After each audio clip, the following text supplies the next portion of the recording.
శ్రీ స్వామివారికి కైంకర్యం కావించబడిన ప్రసాదాన్ని భక్తులకు పంచుతున్నారు.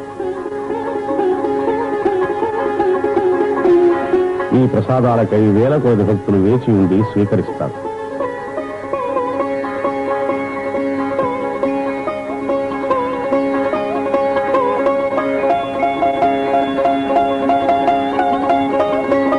శ్రీ వెంకటేశ్వర స్వామి ప్రసాదం పరమ పవిత్రమైంది.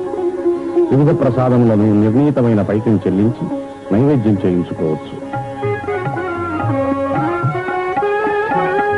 అమ్మకానికి సిద్ధంగా ఉన్న లడ్లు, వడలు, డొల్లు ప్రదక్షిణ, ఆపదముక్కుల స్వామికి కానుకలు సమర్పించే హుండీ,